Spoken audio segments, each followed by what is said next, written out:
जय हिंद सभी साथियों को। कैसे हैं सभी? उम्मीद करती हूँ बहुत ही अच्छे होंगे। तो जैसा कि आप सभी बोर्ड पर देख ही सकते हैं, झारखंड पुलिस कांस्टेबल भर्ती 2024 फिजिकल कब होगा इसका? क्या ये भर्ती भी लटक जाएगी? कितने फॉर्म अभी तक भरे गए हैं? कितने भरने की संभावना है? क्योंकि अभी फॉर्म भरे जा रहे हैं, रनिंग में है। सारी जानकारी आपको वीडियो में देने वाले हैं। मेडिकल कैसे होता है, क्या क्या चेक होता है मेडिकल में, क्योंकि इस बार सिलेक्शन प्रोसेस थोड़ा चेंज हो गया है। कैसे होगा आपको सारी जानकारी देंगे। उसके बाद साथियों आप सभी का प्राइवेट पार्ट कैसे चेक होते हैं ये बताएंगे, और आपकी जो सैलरी होती है वो कितनी होती है। ओके, और यहाँ पर कितने पेपर होते हैं, कैसे आपका पेपर होगा, ऑफलाइन होगा, ऑनलाइन होगा, एक्सेट्रा एक्सेट्रा। और जो चंपई सोरेन नए सीएम बने हैं, क्या वो इस एग्जाम को जल्दी करा पाएंगे, नहीं करा पाएंगे, फिजिकल कब तक होगा, बहुत सारे क्वेश्चन, बहुत सारे डाउट। तो सभी क्वेश्चन, सभी डाउट्स का आपका आंसर इस वीडियो में मिलेगा। वीडियो को ध्यान से देखना, एंड तक देखना। स्टार्ट करते हैं। तो जैसा कि देख ही सकते हैं, झारखंड पुलिस कांस्टेबल फिजिकल कब और कैसे होगा, ग्राउंड पे होगा या ट्रैक पे होगा, कब तक होने की संभावना है, क्योंकि लोकसभा चुनाव भी बीच में पड़ रहे हैं। देखिए, पहला यहाँ पर है कि 4919 पोस्ट है। आप सभी जानते हैं कि 4919 पोस्ट पर ये भर्ती है। पहले इसका पीटी हो रहा है, फिर मेडिकल और फिर एग्जाम हो रहा है। तो पीटी कब तक होगा? पहला यहीं पर पीटी है हमारा, फिजिकल एफिशिएंसी टेस्ट।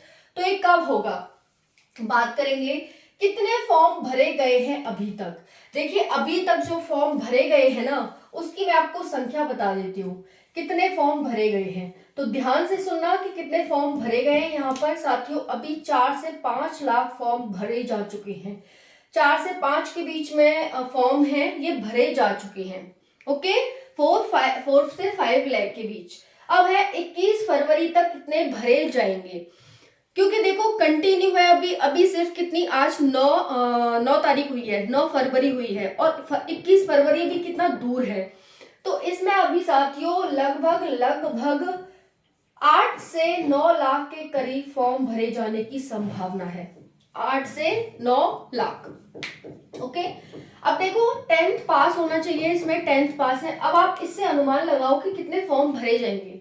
जब एसएससी सीजीएल में, जिसमें ग्रेजुएशन पास बच्चे मांगे गए थे, 7 लाख फॉर्म भरे गए थे।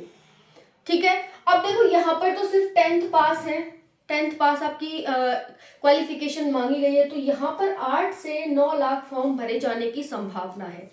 ओके, ये ऊपर भी जा सकते हैं और ये नीचे तो रहने से रहे, ऊपर ही चले जाएंगे, क्योंकि अदर स्टेट के बच्चे भी फिल कर रहे हैं और उसके भी कर रहे हैं, और ये 8 साल बाद भर्ती आई है। तो यहाँ पर अच्छे खासे फॉर्म भरे जाने की संभावना है। ओके, ये 10 को भी टच कर सकते हैं, ऐसा नहीं है कि 8 से 9 लाख के करीब सिमट कर रह जाएंगे। सभी को क्लियर हो गया? टोटल पोस्ट, पीटी, पीएसटी, जो सिलेक्शन प्रोसेस है वो क्या है, कितने फॉर्म भरे जाएंगे 21 फरवरी तक आप सभी के, 10th पास, सैलरी, और यहाँ पर अब हम बात करते हैं कितने पेपर होंगे हमारे। तो देखिए, 2 पेपर आप सभी के होने हैं, पेपर 1 और पेपर 2। ओके, पेपर 1 आपका क्वालिफाइंग है, 30% मार्क्स आपको लाने हैं, और पेपर 2 है वो आपके मेरिट पर डिपेंड करेगा। हालांकि मेरिट इससे भी बनेगी, 7 मार्क्स तक आप गेन कर सकते हैं। वो मैंने पूरा गणित आपको एक वीडियो में बताया है, आप उसको देख लेना। तो कोशिश करना कि इसमें भी 30% से अधिक ही मार्क्स आए आपके। अब बात करते हैं पेपर 2 की। इसमें सबसे ज्यादा वेटेज है, ये लैंग्वेज का पेपर होगा, और इसमें आपकी पहले होगी हिंदी जो कि 50 मार्क्स की होगी। ध्यान से सुनना, हिंदी 50 मार्क्स की होगी। एक क्वेश्चन 3 मार्क्स का होगा। फिर होगी यहाँ पर 25 क्वेश्चन होंगे यहाँ पर आपके उसके मैथ्स के, और 25 होंगे जीके जीएस के। ठीक है जी, इस तरह से यहाँ पर ये 100 क्वेश्चन हो जाते हैं। सेम यहाँ पर भी 100 क्वेश्चन और 300 मार्क्स। एक क्वेश्चन 3 मार्क्स का, तो 300 मार्क्स का पेपर होगा। 2 घंटे का दोनों पेपर के लिए समय होगा आपको। 1/3 की नेगेटिव मार्किंग होगी दोनों पेपर में। अब बहुत सारे बच्चे पूछते हैं कि मेरिट 600 में से बनेगी या 300 में से।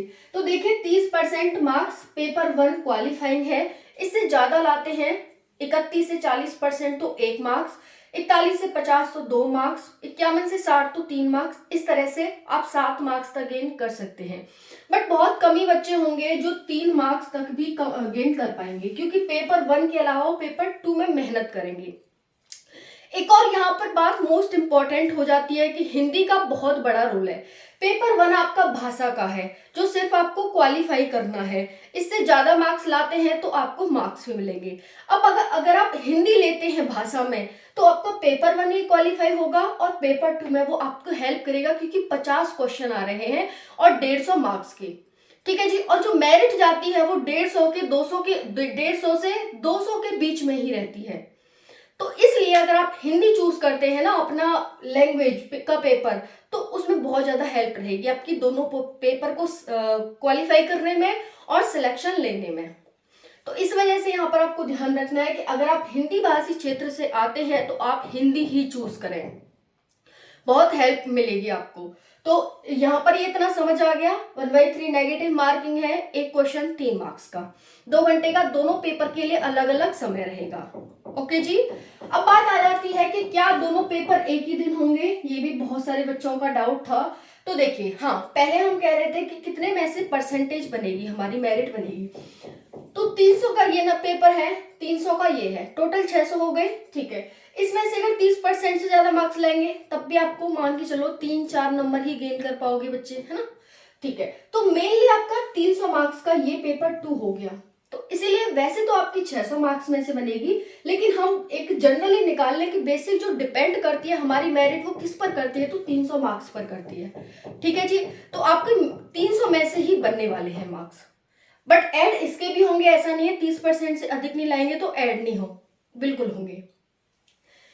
ठीक है जी, ठीक है। अब देखो, क्या दोनों पेपर एक ही दिन होंगे? जी हाँ, आपके एक ही दिन होंगे पेपर, ध्यान रखना है इस बात को। एक ही दिन दोनों पेपर होंगे। पहले पेपर 1 होगा, अगर आप इसमें क्वालिफाई करते हैं तो फिर पेपर 2 होगा।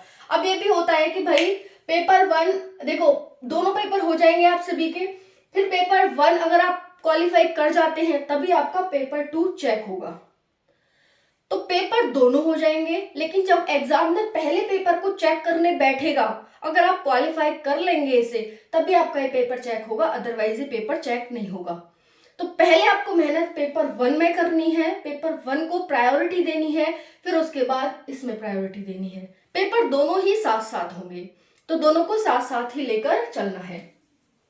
फिजिकल कब होगा? ठीक है भाई, फिजिकल कब होगा? तो देखिए, लोकसभा चुनाव है आप सभी के, अप्रैल मई में लोकसभा चुनाव हो जाएंगे। तो उससे पहले क्या मार्च में पेपर पॉसिबल है, फिजिकल पॉसिबल है? शायद नहीं है, मार्च में फिजिकल पॉसिबल नहीं है। पर ऐसा नहीं है कि होगा ही नहीं, हो भी सकता है। ठीक है, 50-50 चांस है कि हो भी सकता है मार्च में और नहीं भी हो सकता। तो या तो आपका पेपर फिजिकल है वो मार्च में हो जाएगा, क्योंकि देखो नए सीएम बने हैं, हो सकता है जल्दी अपनी दिखाएं भाई कि हाँ मैं कुछ जल्दी करा दूं, या फिर लोकसभा चुनाव है तो उसकी वजह से जल्दी करा दिया जाए कि बचा हुआ प्रोसेस हम बाद में कर लेंगे, क्योंकि भर्ती भी जल्दी कंप्लीट करानी है। झारखंड में कोई भी भर्ती टाइम पर कंप्लीट नहीं हो रही है, तो इसके चलते हो सकता है कि यहाँ पर जल्दी काम करवा दिया जाए। तो मार्च हो सकता है, बट 50% चांस है। बाकी आपका मई या जून में 100% चांस है कि या तो मई में होगा या फिर जून में होगा। ठीक है जी। तो यहाँ पर ध्यान रखना, मार्च हम ले सकते हैं या फिर मई या फिर जून में, इन तीनों में से कभी भी आपका फिजिकल है वो हो जाएगा। पेपर आपको तैयारी अपनी कंटिन्यू रखनी है, पेपर की भी और फिजिकल की भी। ठीक है जी। पेपर ऑनलाइन होगा या ऑफलाइन होगा? तो पेपर आपका OMR सीट पर होगा, यानी ऑफलाइन होगा। क्लियर हो गया? वो गोला भरे जाएंगे, आपको 4 गोला दे रखे होंगे, कौन सा ऑप्शन है उस गोले को भरना होगा। ठीक है जी। तो ब्लैक पेन से भरना होगा, आपको ब्लैक पेन ले जानी होगी और इस तरह से गोला एकदम साइज में भरना होगा। नेक्स्ट है मेडिकल में क्या क्या चेक होता है, कैसे होता है मेडिकल, कैसे मेडिकल को क्वालिफाई करें। फिजिकल के बाद मेडिकल ही है। ओके, तो इस पर मैं एक सेपरेट वीडियो बनाऊंगी आप सभी के लिए कि जो आपका मेडिकल है उसमें आई टेस्ट, कान टेस्ट, नाक टेस्ट और इंटरनल पार्ट जो आपके प्राइवेट पार्ट होते हैं वो कैसे चेक होते हैं। अगर किसी के हेयर नहीं है सर पे तो क्या होगा, अगर किसी के टीथ नहीं है तो क्या होगा, 1 2 3 4 टीथ टूटे हुए हैं तो क्या होगा। ठीक है, वेट कैसे मेजर होता है, नॉक नी है तो क्या होगा। बाकी देखो नॉक नी की अगर किसी भी साथी को दिक्कत है तो वो डेली सोते टाइम अपने पैरों के बीच में तकिया लगा के सोए, ठीक है। इससे क्या होगा, देखो नॉक नी का मतलब आप जानते हैं कि जब हम खड़े होते हैं तो हमारे घुटने चिपक जाते हैं, इसी को हम नॉक नी कहते हैं। अगर ये होता है तो उसमें चांसेस होते हैं कि निकाल दिया जाता है, चांसेस नहीं निकाल ही दिया जाता है। तो इसलिए अगर आप अभी से अपने दोनों घुटनों के बीच में तकिया लगा के सोएंगे तो आपको इसमें जल्दी ही ठीक हो जाएगा और इसमें बहुत ज्यादा फायदा मिलने वाला है आपको। तो अभी से स्टार्ट कर दो। बाकी मेडिकल पर एक प्रॉपर वीडियो आएगी, कैसे कैसे आपको क्वालिफाई करना है मेडिकल को, किन किन बातों को ध्यान रखना है और कैसे आप इसको कैसे कैसे आपका क्या क्या होगा, वेट वगैरह कैसे अभी से मेंटेन करना है। तो चलिए मिलते हैं फिर मेडिकल वाली वीडियो में, देखते हैं फिर क्या बाकी कोई डाउट हो तो कमेंट सेशन में पूछ लीजिएगा। थैंक यू सो मच, जय हिंद।